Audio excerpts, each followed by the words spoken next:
የሚስት አንገት የባሉ በብ ነው ልኩ ነው ይሄ እያልኩሽ እኮ ነው። አሪፍ የሚባለው ነው ብቻ ለየት ያለ ቦክሰር ነው። ይኸውልሽ ፍሬ ያጫወታል፣ ስንጥቅ ውስጥ አይወተፍም፣ እንዳይቆም ደግሞ መቃወሚያው ላለው በተለይ በፈለገው ሱሪ መልበስም ይችላል። በቃ ምን ይበቃል አይበቃም እንጂ ይኸውልሽ ሲት ካደረገብሽ ራሱ ደውሎ መናገር የሚችል ቦክሰር ነው። በዛ ላይ ደግሞ ማለት ነው በቀኑ ስንቴ እንዳወጣው ለሽንት የሚል ለሌላ ነገር እኔ አላውቅም፣ ብቻ ስንት ያወጡት ለስንት ደቂቃ እንዳልመለሰው መናገር የሚችል ቦክሰር ነው። ይኸውልሽ ዚግዛኩን ራሱ ልብ ብለሽ ካየሽው ማለት አደገኛ አጥር ነው ማለት ነው። ስንት ነው? 750 በገበያው ዋጋ ምን ነው እንዴ ለመኩሪያሽ ዋጋ ሲያንሶ ነው እንጂ መቼስ በዛ አትኝም። ዘርፈ ብዙ ጥቅም ያለው ቦክሰር እኮ ነው። አልጋ ላይ የሚሸና እንኳን ከሆነ ባልሽ እንዳይሸናውላ እኮ ያደርጋል እኮ ይሄ ቦክሰር። ይመቻል ግን ምን ማለት ነው ይመቻል? ከዚህ በፊት ሳምቡሳውን ፓንት ነበር እንደሚለብሰው ባይሆን አትቀልጂ። እንዲያላብሰው ደግሞ ካልሲም ግዢለት። አሪፍ አለ። ይኸውልሽ ይሄ ካልሲ ማለት ነው 3 ወር በአንድ ጫማ ቢለብሰው አይሸትም። ጠቃጠቆ ነው ሳይታጠብ ለረጅም ጊዜ መለበስ ይችላል። አንቺ ራሱ ለተከታታይ አንድ ሳምንት ለብሰሽው ብታጥቢው ካልሲው ሳይሆን ውሃው ነው የሚጠራ። ውሃ ጋር በይ ካልሲ ለወንዶች ብቻ ነው የሚሆነው። ማን ያለው? ይኸውልሽ ለወንዶች እንደ ካልሲ ለሴቶች ደግሞ እንደ ታይት ነው። ላይ ድረስ ነው የሚሳበው። ስትሬች ያደርጋል። አይሽው እቃነቱን አይሽው። ቦክሰሩን ግን ፈራሁት። ባይሆነውስ ይሄ እመኝኝ ይሆናል። ደግሞ ካልሆነ ችግር የለውም ይለካውና ማለት ነው ካልበቃው ታስቀምጪለታለሽ፣ ያድግበታል። ሲበቃው ይለብሰዋል። አይ ይቅርብኝ በቃ። ምን እንደው ባልሽ ፓንቱ ይስፋ አይቁምለት ፍሬውን አይጢ ብላው። እሺ እቺ መላጫ ለምንድን ነው የማሰሚው? ተረጋጋ በቃ። አንተ ሂደን ያዋራታለሁ እያልኩ አይደል እንዴ? ተረጋጊ በቃ አንቺ እንዳትናደጂ። ቁርሱን ሻይ በዳቦ እየነከረ የሚበላ ልጅማ ልብሽን እንዳይሰብሩ። ማታ ማታ እኮ ከቤት መውጣት ፈርቶ ማለት ነው ሽንቱን በፖፖ ለሚሸና ልጅ ምንም አይነት ለቅሶ ምናምን አያስፈልግም። ሲጀመር የሰፈር አሮጊቶች ናቸው ጥፋተኛ። አትደግ ብለው መርቀውት ይኸው አድጎ አንቺን የመሰለች የውበት ትንባ ያስለቅሳል አይደለ? ዘርማንዘሩ 7 ትውልድ ያልቅስለት። ክፉ ነው እንጂ ይሄ ክፉ ዛሬ ገና አወቅሽው። ስለሱ ክፋት ግን ማለት ነው ካንቺ በላይ የለበሳት ካልሲ ነው የምትናገረው። እንዴ በካልሲው ሽታ ምክንያት እኮ ማለት ነው ካልሲ ላይ ያለው የጆርዳን አርማ ባስኬትቦሉን ትቶ እኮ አፍንጫውን ይዟል እኮ አሁን ላይ በታየው ማለት ነው። ልጅ እያለ ራሱ ቤተሰቦቹ ቀስ ብለው ሩጥ ቀስ ብለው ይሉት ነበር። እሱ የሚመስለው እንዳይወድቅ ምናምን አዝነውለት ነበር። እነሱ ግን እንደዚህ ይሉት የነበረው ማለት ነው ጫማ እንዳይጨርስና እንዳይቀድ ነበር። ይገርምሻል። ግን እኮ ሀብታም ልጅ ነኝ፣ በቅርቡ አባቴ ብዙ ነገር ያወርሰኛል ብሎኝ ነበር።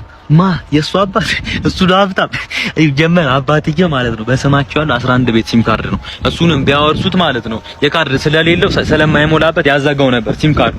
አንቺ ግን አትዘኝበት እያልኩሽ ነው። የገዛ ብብቱ ያዘነበት ይበቃል። ይሄ ልጅ እንዴ ገላውን ከመታጠብ እኮ ማለት ነው ጥፍሩን ማሳደግ ይቀለዋል ለማከክ ማለት ነው። ከበፊት ፍቅረኛው ጋር ራሱ የተለያየ በምን ምክንያት ይመስልሻል? ለአንቨርሰሪያቸው ጥፍር መቁረጫ ገዝታ ስጦታ ስትሰጠው እኔ ይሄንን መቆጥረው ራሴን እንዳጠፋ ገመድ እንደሰጠሽኝ ነው ብሎ እኮ ነው የተለያዩት። ግን እኮ ፈቅረው ነበር። እውነትም ፍቅር እውር ነው ብዬ ባንቺን ያውዩት። ይሄ ልጅ ግን በዳበሳም ቢሆን ከልብሽ እንድታወጩ ፈልጋለሁ። የኔ ልብ እኮ አንቺን እኮ ነው እኮ እንደ ዚፑ እንደተበላሸ ሹራብ እኮ ክፍቶ ነው እኮ እየጠበቀሻለሁ። እስቲ እሺ በይኝና የሹራቡን ዚፕ ጋር ያስተካክለሽ ልቤ ውስጥ ገብተሽ ልቤን ዝጊው እስቲ። የምሬን እኮ ነው። ገና ሳይሽ እኮ ማለት ነው እንደተቀቀለ አተርክክ ሙክክ እኮ ነው የምልልሽ። ትንሽ ቆይቼ ደግሞ ገነምሱ እንደቃመሰው ንቀጥላለሁ። ይሄንን የሚያደርገው ማለት ነው ሲቀላቀል ቀጥኖ ሲሰራ እንደ ቡል የወፈረው ፍቅርሽ ነው እያልኩሽ እኮ። የምሬን ነው። ታዲያ ገና ሳይሽ እኮ ምን ቀጠቀጠውና ምርበተበተው ከዋና እንደወጣ ሰው ለምን ይመስልሻል? ከሱ ጋር ሆናችሁ እኮ ማለት ነው አንድ ቀን አብረን ውረን ለሶስት እኮ ቤት ስገባ እኮ ማለት ነው ማለቅ ሰውንባ ማለት ነው ቢገደብ እኛ አፍሪካውያን ለ60 ዓመት ውሃ ራሱ ምን እንጠማ ይመስለኛል። የሆነ ቦታ ቁጭ ብለን እናውራ እስቲ በእናትሽ። ሲጀመር ኳሷ እኔ ጋር ስትደርስ 4 ማዕዘን እየሆነች ነበር። ዳኛው ራሱ የመጀመሪያውን ቢጫ ካርድ የሰጠኝ እኮ ፋውል ስለሰራው ሳይሆን ምንም የለኝም ዳቦ ገዛልኝ ስለው አሳዘኘው እኮ ነው። ሜዳው ራሱ የካርኬቴን ጩት በጣም እየጨመቀ አስቸግሮኝ ነበር። እኔ አራጋቢዎቹ ራሱ ግራና ቀኝ ቆሞ እኮ ሲያራግቡ እኔ በጣም በርዶኝ ብርድ ብሎኝ መሀል ጨዋታ ላይ እኮ ጋቢውላ ጠይቄያለሁ። ታስታውሳለህ? አላስታውስም። እኔ ቮሊቦል በእግሬ የምጫወት ልጅ ዛሬ ምን እንደነካኝ ያልገባኝ፣ ግን እንደዛም ቢሆን መካድ ማትችለው ነገር አለ። በጣም ጎበዝ ኳስ መቺ እንደሆንኩ አይታል። 13 ኳስ እኮ መትቼ እኮ አንዱንም ኳስ በረኛው አልያዘውም አልመለሰብኝም እኮ። መቼ ወደ በረኛው መታ እንዳለ ወደ ውጭ አይደል እንደ ወጣው። ታዲያ ዋናው እኮ በረኛው አለመያዙ አለመመለሱ እኮ ነው። ጎሌ ቢሆን አግብቼዋለሁ ማለት ነው። ደግሞ ዳኛው 90 ደቂቃ አልቆ 6 ደቂቃ ጭማሪ ሲጨምር ሰዓት ለመግደል ብዬ ወደ ላይ መተዋት ኳስ እኮ እስካሁን እኮ አልተመለሰችም ማለት። እየተመራን ነው ሰዓት የምገለው። እየመራን ቢሆንስ ብለህ ለምን አታስብም? ገድዬዋለሁ ማለት እኮ ነው። ሰዓቱን ደግሞ ኦፍሳይድ ራሱ እኮ አልገባውም እኔ እግሬ ጭቃ ነው ብዬ ብለህ ነው። በዛ ላይ መጨረሻ ደቂቃ ራሱ ቀይ ካርድ አየ። በዛ ላይ ተሳስተ አንድ ኳስ አላቀበልክ።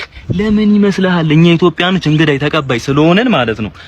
በቃ እኔ ኳስ መቀበል ላይ ነው እንጂ ማቀበል ላይ ብዙ እየሰራው አልነበረም። ደግሞ ቀይ ካርዱን እኔ ያላየሁም ጨፍኜ ነበር። እንደዛ ፎክረ እንኳን አንድ ተጫዋች ሳትልጥ ነው የወጣው።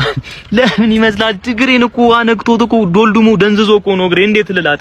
ቀጣይ ግን ማለት አስሞርጀው እመጣለሁ። ይኸውልህ አስጀው እመጣለሁ። ተጫዋች አይደለም ደጋፊ አይቀረኝም ስልጥ ሳስገባህ አይደል? እኔ ሜዳ ላይ አብዶ ስሰራ ያዩኝ ሰዎች አብዶ ነው ብለው ጸበል ነው የወሰዱኝ። የሆነ ጊዜ 10 ተጫዋች ልጬ እኮ አይኔን ሳቃጥለኝ ነው 11ኛው ተጫዋች መጥቶ ኳሱ የሚቀማኙላ። ግን ሳይ ችሎታ ያላት እኔ እኮ ስወለድ እኮ የእንግዲህ ልጁን እንዲይዤው እያንቀረቀብኩት ነው የወጡት። ዶክተሮቹ ራሱ ዳር ላይ ቆም በኳስ ችሎታ እንዲህ ተደመው ማለት ነው።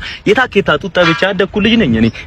ልጆች ሆነን ራሱ አኩኩሉ ነው በኳስ ነበር የምጮት። እኔ መተውትን ኳስ እኮ ማለት ነው አይደለም ሰው መረቡ እኮ አይዞም እኮ እዚህ ድረስ ላይ ደግሞ ኳሱን ቶ ሻይ አበርዳለሁ እኔ እንደዚህ አድርጌ ግን ያንተ የግል ብቃት እኮ ለብሩ በቂ አይደለም። እኔ ብቻዬን እኮ ሙሉ ቡድን በለኝ እኮ ቤንች ላይ ቁጭ ብዬ እኔ ጎል ላገባ እችላለሁ። እኔ እዚህኛው አንገላጋጭሽ እዛኛው ጎል ላገባ እችላለሁ። ኮርና ሻምቶ ሄዶ ገጭቶ ያገባው ማን ነው? ፋዘር እኮ ነው። ከዘር እኮ ነው እኛ ጋር ኳስ እያልኩ እኮ ነው። ለመሆኑ ምን ቦታ ላይ የምትጫወተው? ምን ማለት ጮትበት ቦታ ላይ እኔ ሁሉም ቦታ እኮ ነው የምጫወተው። በረኛ ብታስገባኝ ይኸውልህ ጎል የሚባል ስለማይገባ የጎሉን መረብ ለአሳ አጥማጆች ሳይቀር ወስደህ ማከራየት ትችላለህ። ተከላካይ ብታስገባኝ ሰው ያልፋል፣ ኳስ አያልፍም። ኳሱ ችግር ቢሆን አያልፍም። መሀል ብታስገባኝ ኃላፊነቱ የተወሰነ የግል ድርጅት በላይ አከፋፍለዋለሁ። አጥቂዎቹ እየተረከቡ መሸጥ ነው የሚጠበቅባቸው። አጥቂ ካረከኝ ደግሞ ነገሩ አለቀ። በማላገባው የለም። በሱፍ አገባለሁ፣ በጥለት አገባለሁ፣ በሽማግሌ አገባለሁ። ይኸውልህ በየጨዋታው 4 እያገባው 3 ነው የምፈታው። እና ምኛ 11 ውስጥ አሰልፍ። ይኸውልህ ጨዋታው እንደተጀመረ 4 እንዳለቀ ደግሞ 2 ነው የምሰጠው። ወዴት ነው በዚህ ጧት? ምን ያ መከረኛ ከዛች የአቮካዶ ፍሬ ከመሰለች ሚስቱ ጋር ተጣልቶ ላስታርቀው እየሄድኩኝ ነው። በቃ እነሱ ግዴታ አደረጉታ በየሳምንቱ። አረድ ጎበዝ ነው እንደውም እሱ። እኔ በሆን ማለት ነው ቀን በቀን ፊቷን ባየሁት ቁጥር ነበር መጣጣት። እቼ በጋር ልብ ብላ አይታታል። ግን የነሐሴ ጭቃ እኮ ማለት ነው ከሱ ያምራል። እቺ የሷ አጎቨር እባክህ ባልና ሚስት ከአንድ ወንዝ ነው የሚቀደፈው ሲመስለኝ። እነሱ ግን ከደፈረሰ ወንዝ ነው መሰለኝ የተቀዱት። ደግሞ ማለት ነው እሷ ሳትሆን የሱ የግራጎን እሱ እኮ ነው የሷ የግራጎን ይመስል ሲፈራት እኮ። ለነገሩ እንዴት አይፍራት? የነብሰ ገዳይ ፊት እኮ ነው ያላት እኮ። አውርታ አይደለም ስትስቅ እኮ ነው የምታስፈራው እኮ እንዴ። ኧረ ተው ያን ያህል እንኳን አታስጠላም። እንደውም ታምራለች። ሌሊት መብራት ጠፍቶ ጨለማ ውስጥ በጣም ነው የምታምረው። ሮንግ ተርን ላይ የሰሩ ጭራቆቹን አወቃቸው። እነሱ ቢያያቱ ላይ ይሮጣሉ እኮ። አንተ አይደለም እውር ዳብሷት ማለት ነው። ጮሆ ይፈርዳል የሷን መልክ።